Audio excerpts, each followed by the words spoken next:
Wow, look at this.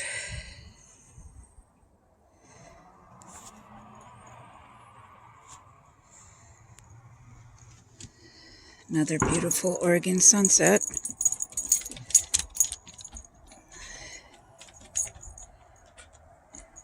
Over the edge of boring, where it's never boring. Because, see that, my little house right there? My glass house, plastic, Costco, hot house. I had a cougar sitting right there on the deck. I don't think so. I'm not gonna share. And there's my garden, and I have a 7-foot fence. And elk jump over the fence. One time, when I was living up the street, across the street and up 3 houses, we lived there for 30 years. It was a beautiful home, but it was tri-level. Stairs everywhere. And my doctor says we gotta move. I was heartbroken because I had that house. I even added a 22 by 20 sewing room above the garage with dormers, and had cabinets made for my embroidery business and sewing. I'm a seamstress. I've done everything. I was a deputy sheriff when I was younger. I was a San Diego County deputy sheriff.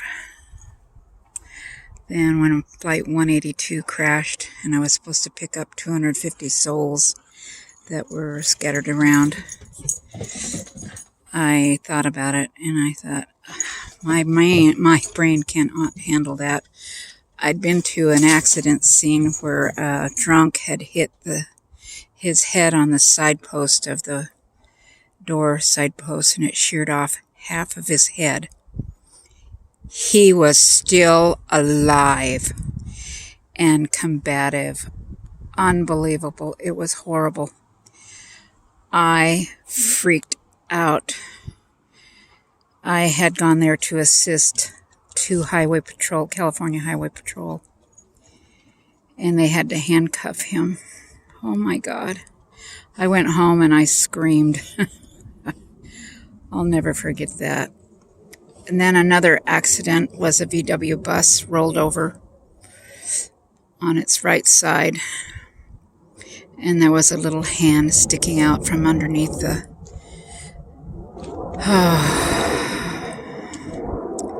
It was like a 7-year-old little boy. No pulse.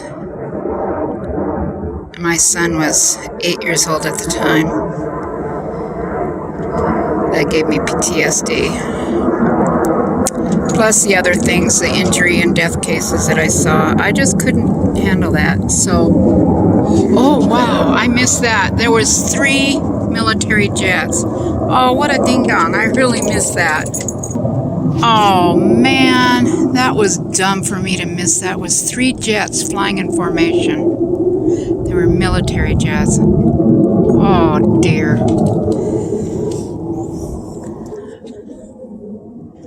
Anyway, when Flight 182 crashed in San Diego, I decided that was my last day, and I turned in my badge.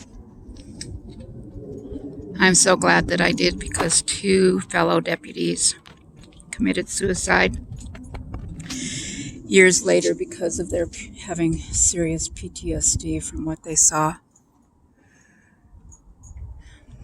I won't get graphic, but you can imagine having seats everywhere and people still strapped. But not everything was there. That's as far as I'll say. I am so glad I didn't do that. But anyway, then I sold real estate. I sold transmissions. I worked for AMCO Transmission. I was their second.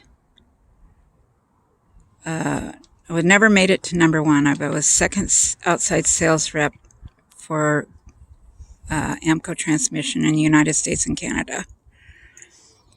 because I was young and I was cute and I was flirty, and I went to the gas stations, and I had all kinds of guys referring their transmission jobs to AMCO, and I got a cut. I was making between $700 to $900 a week, and this was in 1972 and 73. And you can imagine I didn't want to quit my sheriff's job, so I did both. Then I did daycare for a while. Then I did worked in the cafeteria at the hospital for a couple of months. That was horrible. But that enabled me to get the job as a phlebotomist. They call them med techs, I think. Phlebotomy, it's where you draw blood from the patients. And I really enjoyed that because I love medical. My mom was an RN. Both my sisters are into medicine. One's psychology, the other is veterinary medicine. She's a OSU professor. But I love selling real estate too. I was one of the top salesperson because I wouldn't work with buyers. I just work with sellers, and I had at least 20 listings at all times. So I made really good money, but that's when I got sick. I started having fibromyalgia and pain, but I still didn't give up. I did granny nanny. I watched an old man because I could just sit there. I didn't really need to work, but this woman needed help with her father, someone watching her father. So he was only supposed to live 2 months. 2 years later. And then I had a friend, her mom had dementia, and so I babysat her. I called it granny nanny, and I really enjoyed that. My granddaughter and Auntie B used to fight over toys. But I don't know. I still don't know what I want to do when I grow up, but I wanted to be a forensic geologist. That would be law enforcement. And then I wanted to be a park ranger at Yosemite National Park. That takes having a degree in geology. You have to be really smart, and I'm not smart enough for that. But I think if I studied hard enough, I could have done it. And then my husband is an engineer, and he used to repair radios, so he could have worked fixing the radios for the Park Service, and I could have been a park ranger. But stuff didn't work out that way. Life took us in a different direction, but I would have loved to live in Yosemite. That is where I want my ashes put. That's where all my dog's ashes are. Up on Glacier Peak. I always wanted to climb Half Dome, but I'll never be able to because of my disability. Maybe I can have them helicopter me up there, or I can life flight. Actually, I'm afraid to climb Half Dome because if a lightning storm came in, you are screwed because if you're halfway up and a lightning storm comes in, you're hanging onto that chain, forget it. I don't know if you've ever seen El Capitan, watch the climbers climb on El Capitan. There's that movie about the guy that free climbed El Capitan. What is it called? Edge? No, I forget what it is. Anyway, I'm sorry. That was an awesome movie.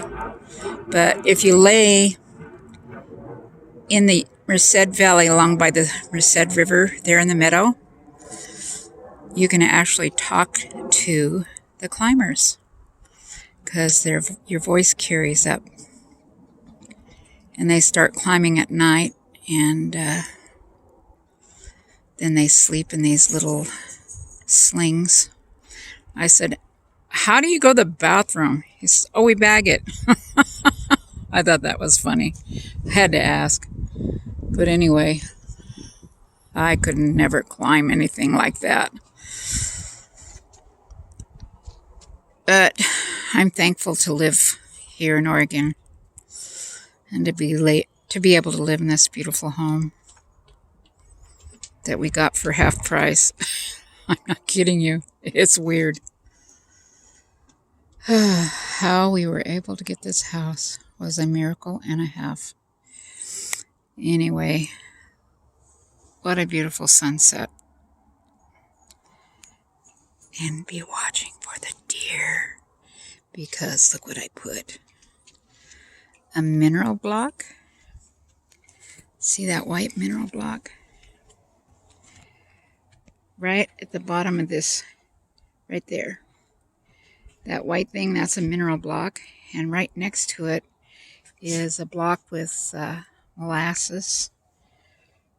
Right here, molasses and corn.